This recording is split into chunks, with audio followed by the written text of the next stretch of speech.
Well, good morning again. Good morning. Totally different person now.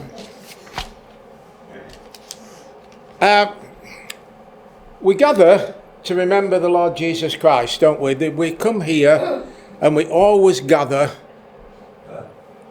We could gather at any other time, but we have a time set, and it's the first day of the week.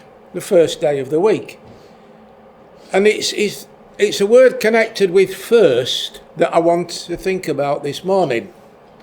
So the first day of the week is the day that we have set aside, A, to remember the Lord Jesus Christ, and B, as much as we possibly can, to propagate the gospel and to try and bring others into the knowledge of the Lord Jesus Christ. That is the purpose of today. That is the purpose why we gather here week by week.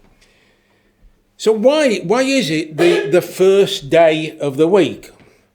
Well, historically, and this probably goes back to the early Christian traditions when the UK was supposedly converted to Christianity, it has always been a non-working day.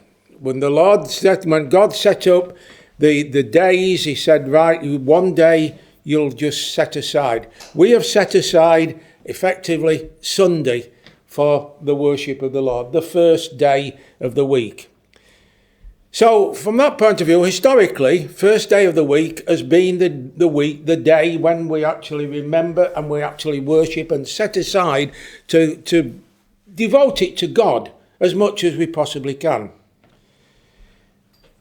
Secondly, I think it's a priority because what it does is set the week off right.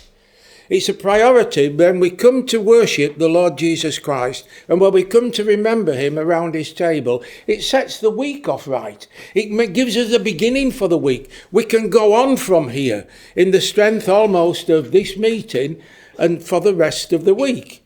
So it's a week which is a day which is set for worship, and it's a day which is set for service.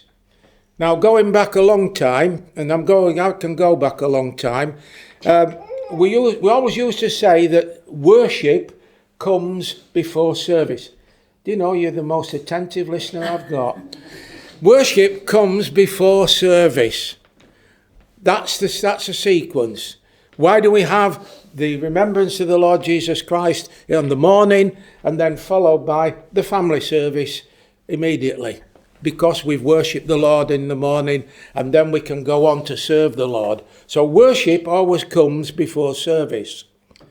The third reason I think why this Sunday or the first day of the week was set aside for this particular purpose is the fact that the Lord Jesus Christ rose from the dead. We cannot get away from that. That is probably the main reason why this particular day has been set aside.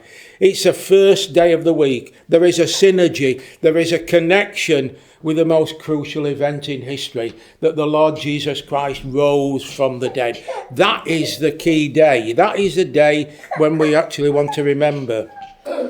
So the word first, if you've got your concordances, it's worthwhile looking up the incident of the word first. First. You know, we all like to be first, don't we? We like to be first because first gives us a good feeling inside. If we're first in a race or first in something, we have a mental first, whatever it may be. To get a degree is a mental, to get a first degree, some of us only got a 2-2, but a lot of people get first degrees. And that is kudos. To be first is something which is important.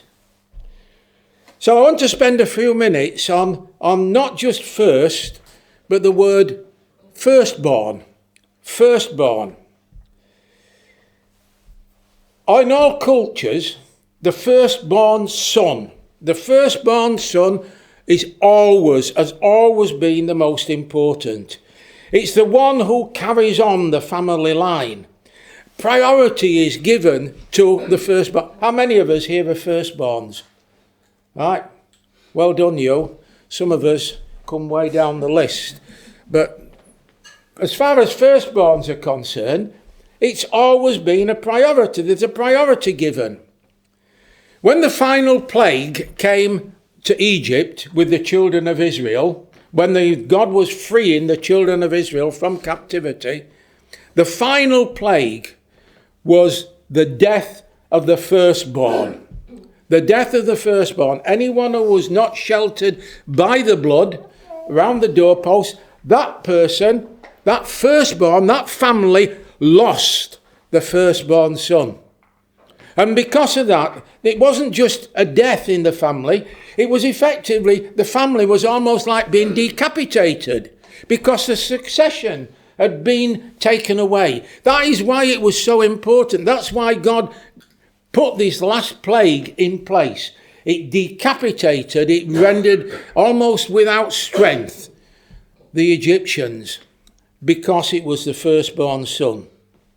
A key element in the line of succession.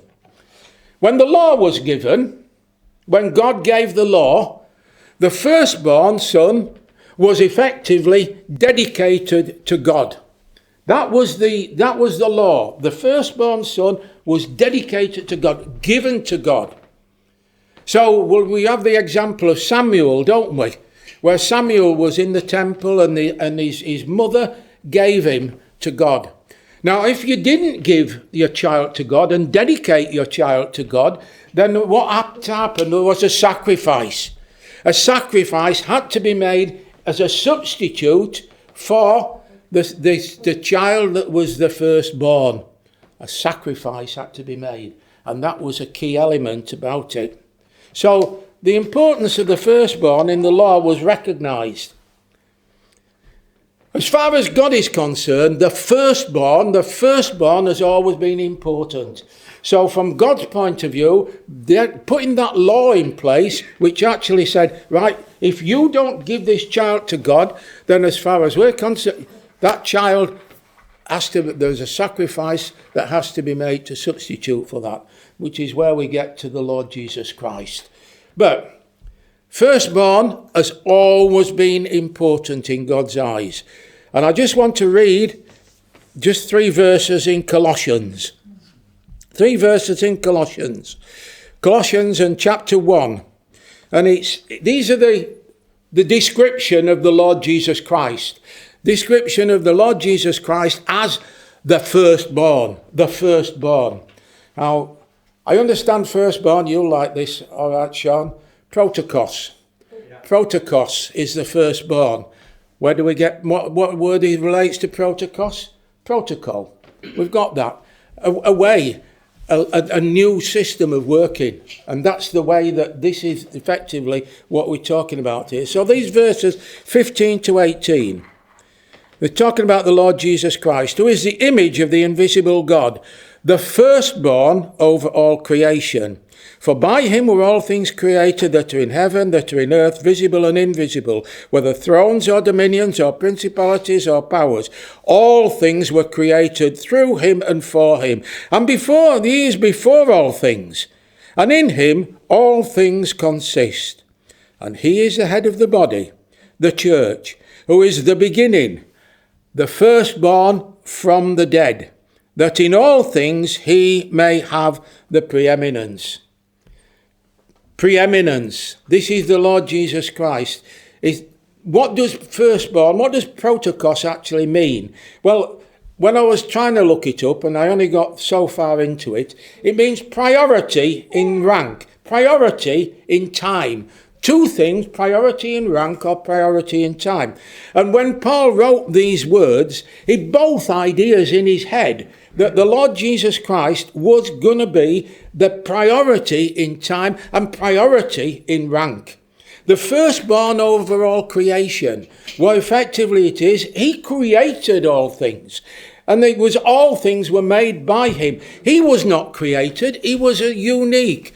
It was forever existent. And as far as that is concerned, the Lord Jesus Christ is the firstborn. Supremacy in rank. Supremacy in time. Well, time doesn't exist as far as God is concerned because it's eternity. But the other one, that the Lord Jesus Christ did on the cross, the supremacy, again, in position and rank. And because he rose from the dead, never to die again, unlike all others who have been raised from the dead, everyone who has been raised from the dead in the Bible died again. The Lord Jesus Christ was raised from the dead to eternal life, never to die again. So there's everybody who's before and after the Lord Jesus Christ who has died. But his redeeming work makes him totally unique. That is why he is the firstborn from the dead. Supremacy in rank, unique. And our spiritual life as believers in the Lord Jesus Christ, it all goes back to his resurrection. His resurrection. We know that the Lord Jesus Christ died upon the cross. That was something historically, it's there. But without the resurrection, we would have had no spiritual life at all. Therefore, he is the forerunner, the first to be raised to eternal life. And that's what is given to each one of us. We are here this morning as worshippers, people who have been redeemed by the Lord Jesus Christ, people who have been brought back. He is the firstborn from the dead. We celebrate his resurrection. We celebrate his death. We remember his death. We're involved in it because he has saved us and brought us to our situation in which we now stand. We're here this morning. Why? We are purged worshippers. We are created, yeah. But the most important thing for us is that the Lord Jesus Christ, he was the firstborn from the dead. The very essence, the beginning of all resurrection. The echo comes in Revelation chapter 1, verse 5, and you don't have to turn to this. But this is what it says in Revelation chapter 1 and verse 5. Not that. Oh, I'm in Colossians again. Revelation chapter 1 and verse 5. I've got it marked in the Bible. This is what John says. And from Jesus Christ, the faithful witness, the firstborn from the dead, and ruler over kings of the earth, to him who loved us and washed us from our sins in his own blood. A bit of a doxology. Lovely to actually say, this is the person that we've come here to worship this morning. This is the one who saved us. This is the one who's given us eternal life. We should forever be grateful and thankful for the Lord Jesus Christ. He is the firstborn. And I just want us to think about that as he's the firstborn from the dead. He is the resurrection and the life. Amen.